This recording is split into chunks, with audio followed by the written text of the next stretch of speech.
Keyinki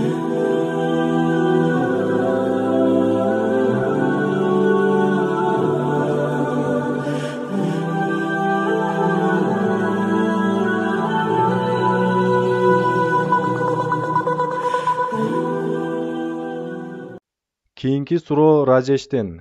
Kur'an Allah tarabından jiberilgen ıyık kitep. Bul kitep Allah'tın sözü eseptelet. Bibliyadağı köp жактан Kur'anға окшойт. Анда Библия ким тарабынан жазылган? Окшош суроо Миссис Хандан. Библия Kur'andan murda түшүрүлгөн kitep bolso, демек Kur'an Bibliyadan көчүрүлгөнбү? Ал тургай кээ бир жактарында бирдүүлүктү күзөтүүбүз мүмкүн.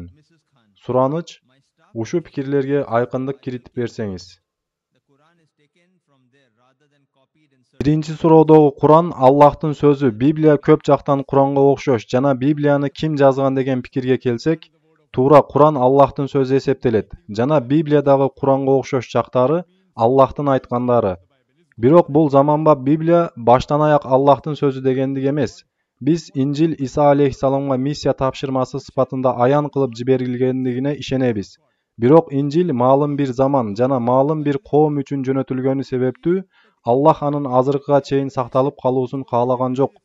Бирок Kur'an эң акыркы жана финалдык китеп болгондугу жана бүткүл адамзат үчүн жиберилгени себептүү Аллах аны бузулуусунан сактады.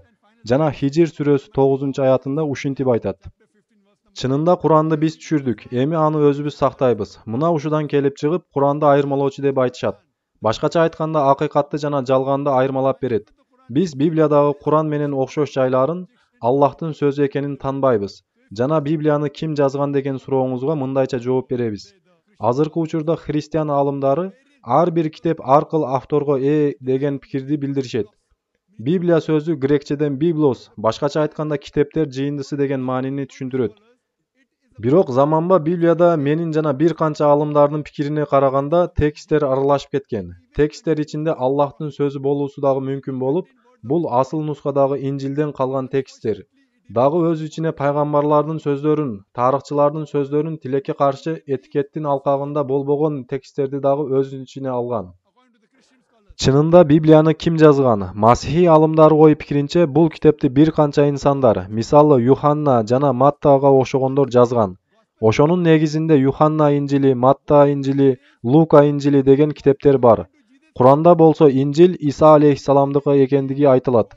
Библиядан Юханна, Матта, Марк жана Лука инжилдери бар. Биз болсо чынында İsa алейхиссаламга түшүрүлгөн Инжилге ишенебиз. Ал тургай христиан аалымдары дагы бул китеп инсандар тарабынан түзүлгөн деген ой пикирде. Ошондуктан дагы биз азыркы Библия баштан аяк Аллахтын сөзү деп айта албайбыз.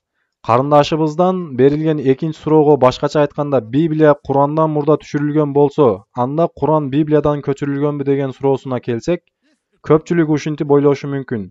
Бирок бул эки китептин өз ара окшош жактары алардын бир булакка, Аллах Таалага тийиштүү экендигин көрсөтөт. Эми Kur'an Библиядан көчүрүлгөн деген көз карашка келсек, ал дал ошондой Иса алейхиссалам Инжилди эски келишим китебинен көчүргөн деген пикирге окшоп калат. Масихилер албетте бул пикирге кошулушпайт. Биз мусулмандар бардык түшкөн ыйык китептердин негизи таухидке, жалгыз Аллах Таалага ыйман келтирүүгө чакыруусуна ишенебиз. Өзүңүз ойлоп көрүңүз, Библиядан 100дөн ашык илимий каталыктар байкалат. Аллах сактасын. Эгер мен Мухаммад алейхиссалам Kur'anды Библиядан көчүргөн деп айтсам, анда Мухаммад алейхиссалам бардык илимий каталыктарды тууралап, кийин Kur'anга көчүргөн эсептелет. Мындан чыкты Мухаммад алейхиссалам улуу алым болгон экен. Анткени мисалы Библияда ай өзүнөн нур таратуучу дене деп айтылган. Kur'anda болсо ай нурду чагылдырат деп айтылып жатат. Иктида китебинин 1-бөлүм 16-аятында Кудай эки чоң жарыткычты, күн жана айды жаратты. Күндүзү нур чачып туруусу үчүн чоңураак жарыткыч күндү, түндө нур чачып туруусу үчүн кичирээк айды жаратты. Башкача айтканда ай өзүнчө нур чачып туруучу дене деп айтылып жатат. Kur'an-ı Kerim'nin Furkan suresi 61-аятында болсо, асманда топ жылдыздарды жасап, анда чырақты, башкача айтканда күндү жана жарык берүүчү айды жараткан улук болду деп айтылып жатат. Араб тилинде мунир нурду чагылтыруучу дегендик. Мындан чыкты Мухаммад алейхиссалам Библиядагы каталарды жок, ай нур чачпайт, балким нурду чагылдырат деп Kur'anга түшүргөн болуп калып жатат. Бирок бул акылга сыйбайт. Анткени Мухаммад саллаллаху алейхи вассалам окуу жазууну билбеген уммий болгон. Мындан тышкары Курандагы көп ушуга окшогон маселелер бүгүнкү заманбап илим технология тарабынан тастыкталып келүүдө. Куран ал жөнүндө 1400 жыл мурда айтып өткөн жана Куранда келтирилген кереметтер кимдир тарабынан жазылган болуусу мүмкүн эмес.